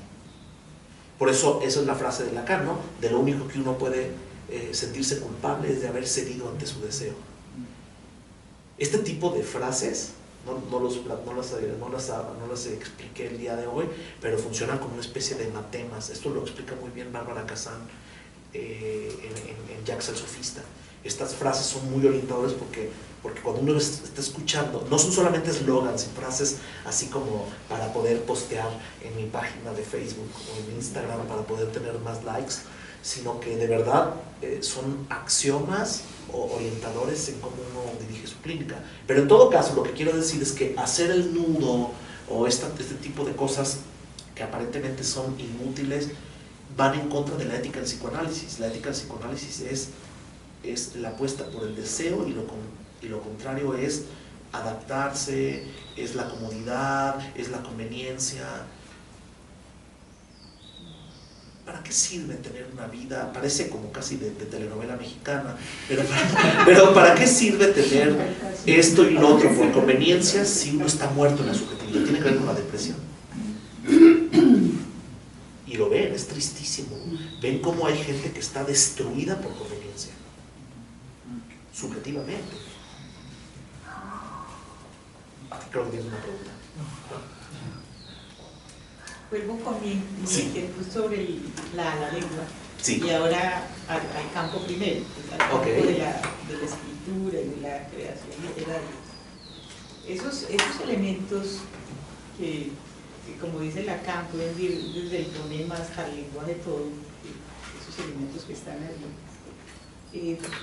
¿Acaso en la apuesta por la escritura, esos elementos vuelven a estar diseminados en la obra de tal manera que su artífice no sabe que eso está ahí, pero está siendo trabajado de otra forma? Eso que antes era parásito del lenguaje, a nivel de la creación pasa a ser como agarrado, pero de tal manera que él no lo sabe, y que esos elementos parciales que llegan, que el fundamento del fonema, estarían diseminados en la obra. ¿Sí? Entonces sería otro modo de tratamiento de esos elementos de Sí. la lengua. Sí, ese es el caso Joyce.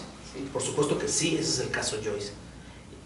Pero como les decía, estoy de acuerdo, completamente de acuerdo. Hay que estudiar el caso Joyce para ver cómo funciona. Pero después lo que hay que hacer es poder pensar cómo en un caso el diario de un analizante puede funcionar Sí. subjetivándose como un espacio Sí. para poder alejarse de la madre. Sí. Algo que decía Duraz, solo la escritura es más fuerte que la madre. Sí. O indicaciones como la siguiente: tengo todo esto que decirle a mi padre, pero no sé cómo decírselo, ni siquiera sé si quiero encontrarlo, el tipo me abandonó hace un montón. Bueno, escriba todo lo que le tenga que decir y no importa si se lo manda o no, lo importante es que lo escriba. Y uno invita esto es mucho más de ciertas orientaciones, la milleriana y también la de los foros, que es a partir de los nudos, leyéndolos inmanentemente por medio de la transferencia, uno puede experimentar, en el mejor de los sentidos, a empujar un poco al analizante a que escriba y a ver qué efecto va teniendo. Es decir, esto es antiobsesivo en ese sentido. Es decir, primero pónganse a resolver eso, aunque sea un poco con la voluntad, y después veamos qué efectos tiene y los analizamos. Escriba todas esas cosas para su padre, y si tiene el efecto de que usted quiere mandársela, mándesela y vamos a ver qué efecto tiene. Entonces no primero se analiza y luego se actúa, sino primero uno invita al analizante a que haga cosas y después leemos en retrospectiva qué efecto tuvo, y entonces empezamos a leer con los nudos cómo se va moviendo uno y el otro, y esto es súper interesante porque el otro es, y esa es además la fantasía neurótica que viene con muchos analizantes, que es: voy a ver si termino con mi novia a partir de lo que descubra en mi inconsciente, ¿no? O voy a ver si renuncio a mi trabajo, ¿no? Y entonces el analista se convierte en una parte más del pretexto de su propio síntoma, ¿no? Y especialmente pasa cuando ustedes escuchan que los analizantes le cuentan todo lo que pasa en el análisis a su mamá o a su novia, o, ¿no? Que es una forma de inhibir el acto, ¿no? Y entonces ahí es cuando un analista puede operar, ya no solamente asociando, sino cortando la sesión o invitándolo a que haga cierta cosa y después analizamos, ¿me siguen? Y esa es una clínica más del saber hacer, que es también. Pero bueno, pero al mismo tiempo, no es necesario, por ejemplo, el caso Cantor, para ponerlo así, ¿no?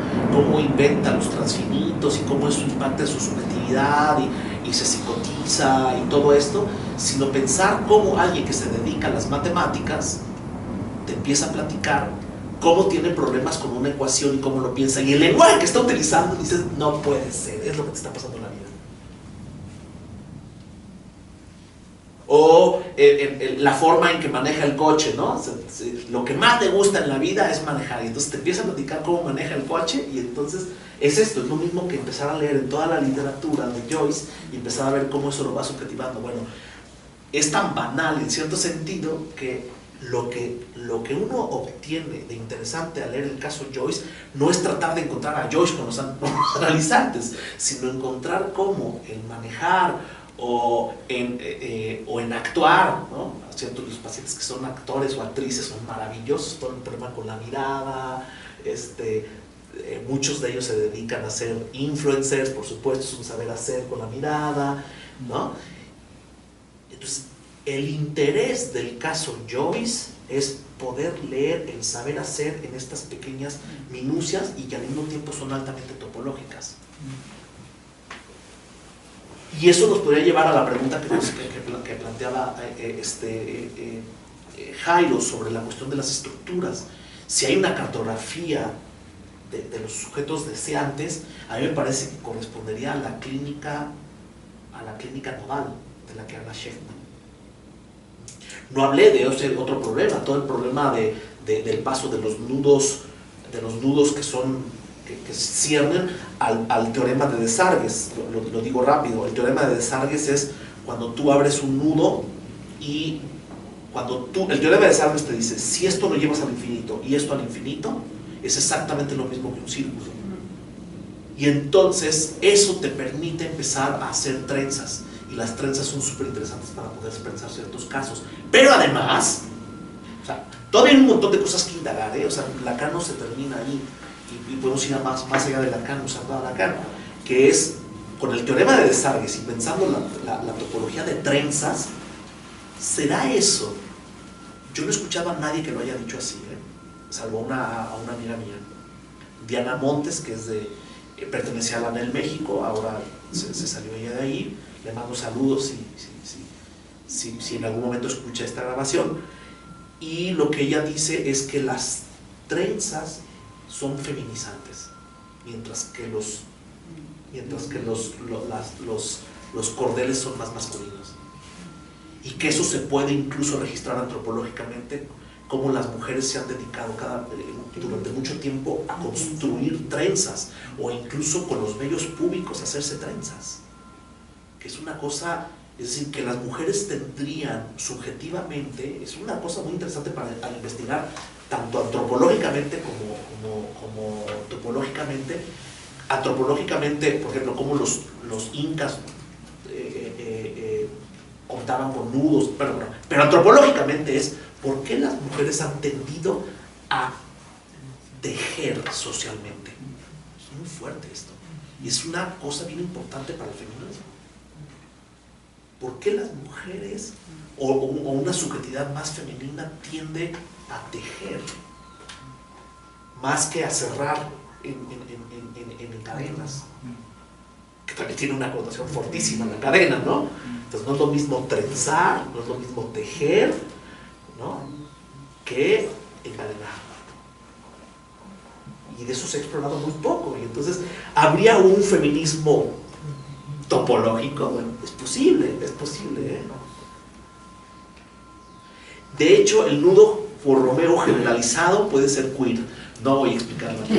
Pero el nudo Borromeo generalizado puede ser queer.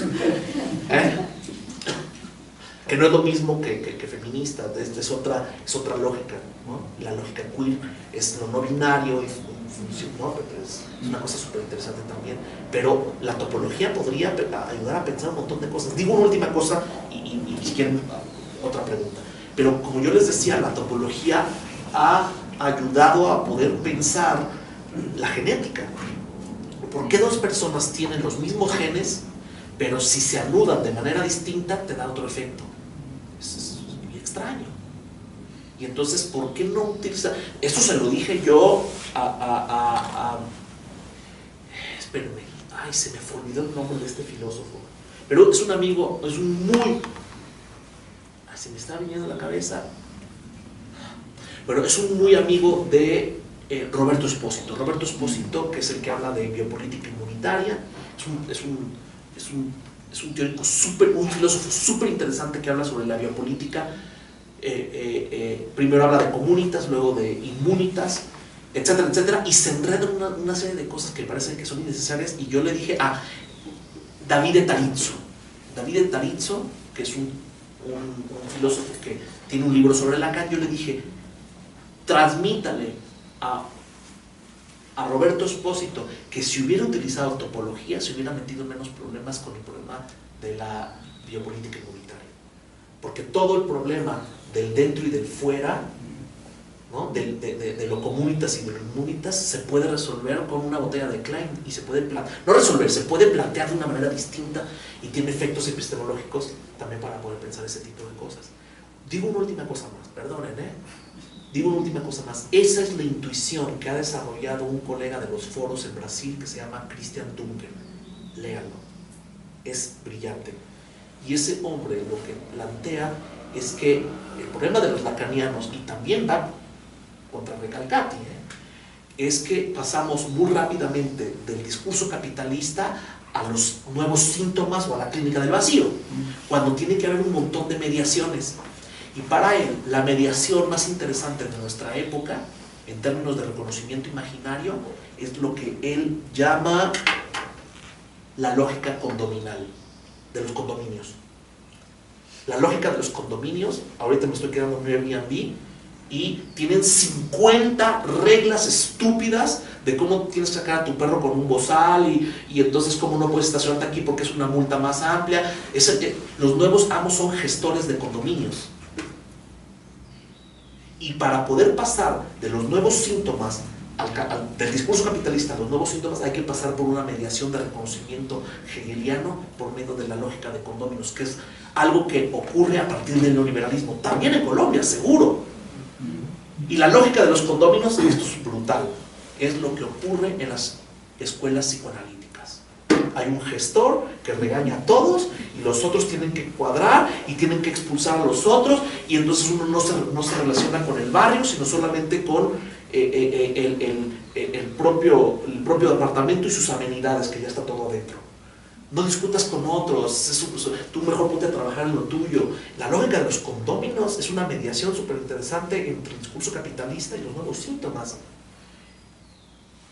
Es bien fuerte esto, no sé si se dan cuenta, pero la lógica de los condóminos también ocurre no solamente en los condominios, sino ocurre en ciertos barrios que se cierran. En México es muy común, y entonces cierran, y entonces todo lo que tienes lo tienes en tu comarca, ¿no? Y no tienes que relacionarte con los demás. Christian Dunker tiene un ejemplo muy bonito. Dice, en la lógica del condomino, una señora sale a pasear por el pasillo, se tropieza con un triciclo y se cae sobre unas plantas. ¿Qué dice el gestor? El nuevo amo, que es el S2 o el amo capitalista. Dice, está prohibido dejar triciclos en el pasillo, está prohibido tener flores en el pasillo y pasear por los pasillos. Uno no le queda nada más que encerrarse en su pequeño gusto. Pero eso es lo que nos pasa también a los psicoanalistas. Nos quedamos en nuestra propia institución y no hablamos con otros. Es un gusto entonces estar en analítica, por supuesto. Y en video. Y entonces, no me acuerdo por qué estaba hablando yo de esto, pero lo que les quiero decir es que de pronto tenemos unas lecturas panza, sí. Y entonces esta idea de mi colega de los foros, que es Christian Dunker, en donde pasar del discurso capitalista a los nuevos síntomas tiene que tener mediaciones importantes para poder captar esto. La lógica del condómino se ubica perfectamente a finales de los 70 y principios de los 80, empieza a aparecer en todo el mundo, y entonces se trata de instalar barreras, y entonces todo el problema de los inmigrantes y todo eso, ustedes con los venezolanos, es un problema de condómino, se está pensando en términos de condómino, y está produciendo nuevos síntomas. No solamente síntomas en los inmigrantes, sino síntomas de racismo y de segregación en los colombianos. Están metiéndolos con puntos. Sí. Y de desmemoria, porque hubo una migración muy importante de Colombia a Venezuela en los 70, y allá fueron acogidos los colombianos y gozaron de todo el sistema de salud. Siempre todos los habitantes gozaban de eso. Entonces es un síntoma de desmemoria también. Entonces los nuevos síntomas como la anorexia, las toxicomanías o las depresiones también tienen una mediación por medio de los condóminos. No solamente es el propio discurso capitalista y ¡pam! Y impacta directamente. Es verdad, pero ¿no hay mediaciones intermedias? Christian Dunker dice sí. No solamente Vladimir Zafatle y Nelson da Silva Jr., que estamos muy interesados, Jairo y yo, en ellos. Que es porque además funciona como un nudo borromeo. Uno es de los foros, los otros dos son de los foros, ¿no? Uno trabaja con psicopatología, el otro trabaja con literatura y poesía, y el otro trabaja con filosofía, ¿no? Una especie de escuela de Frankfurt, pero de Sao Paulo, Bueno, perdón que hable tanto y divague, pero bueno. Eso lo vamos a trabajar en nuestra reunión en los foros en México. Vamos a trabajar porque Christian Dunker tiene categorías, es decir, él dice que las estructuras psicopatológicas van a tener síntomas, pero que tienen mediaciones por el sufrimiento y por el malestar. O sea, tiene unas teorizaciones súper interesantes. Porque ellos trabajan mucho la categoría de sufrimiento. Sí. En muchos textos. Sí. La lógica de los condóminos produce un montón de sufrimiento innecesario. incluso trabaja en la teoría del sufrimiento social. Sí, sí, sí. De hecho, el neoliberalismo es una lógica intencional de producir sufrimiento.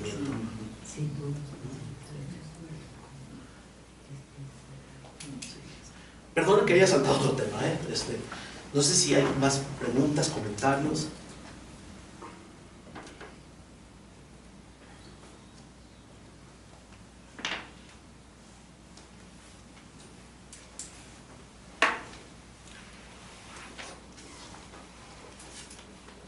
Bueno, Porque sí. Porque en algún momento dices que Lacan no se ocupa de la aritmética. ¿Por qué dice que Lacan? Que Lacan no se ocupa de la aritmética. ¿Dije yo eso? ¿Para escuchar? No, sí se ocupa de la aritmética. Okay. Ayer mostré cómo en la carta robada Okay. la división aritmética muestra dividendo, divisor, Okay. cociente, y el resto aritmético muestra cómo funciona el caput mortum, y en el seminario de la angustia la división, ¿se acuerdan? Es aritmético. Entonces escuché mal, justamente por eso. Sí. Está bien, pero ¿se acuerdan que hace esto? Y entonces va dividiendo A entre, no, es S entre A, S entre A, y luego produce sujeto dividido, y luego A, y así. No me acuerdo bien, la verdad que eso sí no lo tengo muy claro, pero entonces va mostrando cómo el objeto A es el resto. Y es una cuestión aritmética. Es digamos que finalmente la manera como nombra el objeto A como una notación que digamos, potencial de la aritmética, una notación algebraica con función. Aquí voy a decir una cosa que me parece importantísima. Cuando estuve en Francia leía con unos amigos el seminario 10, y el seminario 10 es el que mejor explica algo que me parece epistemológicamente muy interesante. Yo les decía que no solamente se trata de que el grafo del deseo como una cuestión sincrónica muestre algo interesante como antidiccionario, lo dije en la mañana, sino que también cuando pasas del primer piso al segundo piso, pasas por el que voy y hay una cierta historización, y eso produce un efecto muy interesante epistemológico, que es el momento de la pregunta: ¿qué quiere el otro de mí? ¿No? Entonces hay una dimensión historizante, imaginaria y simbólica que es importante, y no solamente la sincronía. Sí es importante la sincronía, pero también la diacronía. Bueno, ¿qué quiero decir con esto? ¿Cómo te llamas? Diógenes. ¿Cómo? Diógenes. Diógenes, muy bien. Es un nombre súper interesante, ¿eh? Súper interesante. Hablando de la lengua. Mauricio. Diógenes Mauricio. Muy bien, muy bien. Un perro que maulla. No, Diógenes viene de los cínicos, ¿no? Que viene de Camis. Bueno, perdón, me desvío. El caso es que en el seminario, lo que ustedes pueden encontrar de manera muy interesante en Lacan es que no es sin consecuencia, no es inocuo ver una especie de gimnasia que hace Lacan. Cuando formula el objeto A en términos aritméticos, pero luego en términos algebraicos, pero luego en términos topológicos, pero no es lo mismo en términos de topología de superficies que en topología de nudos. Entonces, ¿para qué reformula tantas veces? ¿Por qué le da tantas vueltas a uno? Cuando uno empieza a ver la gimnasia, cómo Lacan pasa de una cosa a la otra, cómo lo reformula el mismo punto, tiene efectos epistemológicos para entender muchas cosas. O sea que cuando Lacan plantea el objeto A con metáforas biológicas, en la cola del lagarto, o la placenta que cae una vez que nace un niño, o la raíz cuadrada de -1 en el falo, y empieza a ver todas las formulaciones que hay, algunas biológicas, algunas literarias, algunas matemáticas, va teniendo efectos. Entonces, ¿cuál es la estupidez muchas veces que tenemos cuando estudiamos a cualquier autor? La estupidez es tratar de capturar una esencia en el concepto. El objeto A es esto, ¿no? Entonces voy al diccionario de Rudinesco y veo, el objeto A es esto, ya está. Y te pierdes de que el objeto A es la cola del lagarto, el objeto A es en la teoría de conjuntos lo que se separa, es también al mismo tiempo esto y esto otro, y esa gimnasia te permite ver un montón de sutilezas que además te van a ayudar en la clínica. Eso es súper importante. Por cierto, es un artilugio hegeliano. El concepto nunca se define si no se muestra en su movimiento. dialéctico. Es Lacan súper hegeliano. Aunque le duela a Levi-Strauss o a Barthes. Bueno, ya. En varias ocasiones has nombrado la clínica sutil. Me preguntaba si esa clínica sutil está en oposición o es otra diferente a la clínica estructural. Sí hay algo distinto. En realidad en esa parte soy muy milleriano, que es sutilezas, ¿no? Las sutilezas. Les he dicho varias veces en estas charlas que me he dedicado al cine, a leer la forma fílmica. Hace poco unos alumnos presentaron un análisis fílmico del viaje de Chihiro. Es muy bonito, ¿no? Y en el viaje de Chihiro, sí tiene que ver con lo que estamos hablando, ¿eh? En el viaje de Chihiro, una de las cosas más interesantes es que pasan muchas cosas por medio de la comida. Pero no es lo mismo, aquí viene la sutileza, no es lo mismo comer que tragar.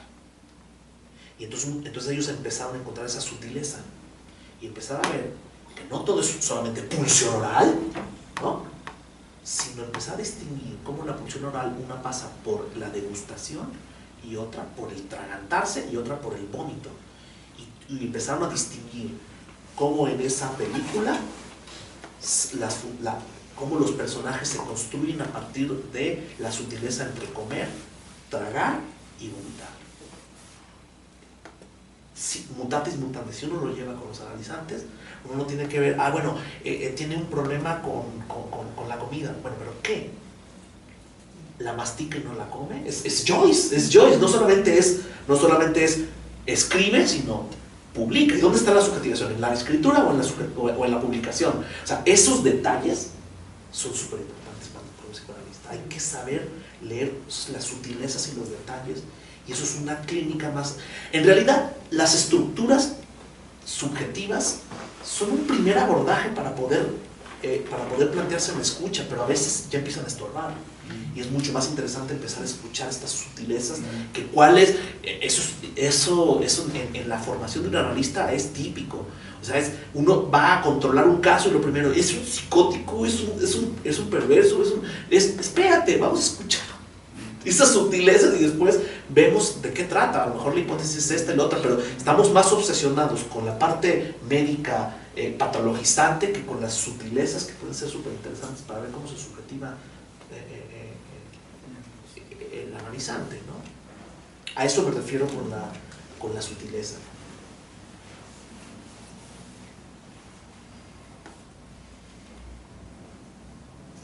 Bueno, muchas gracias por tus alturas y tus sutilezas, Carlos. Muchísimas gracias. Muchas gracias.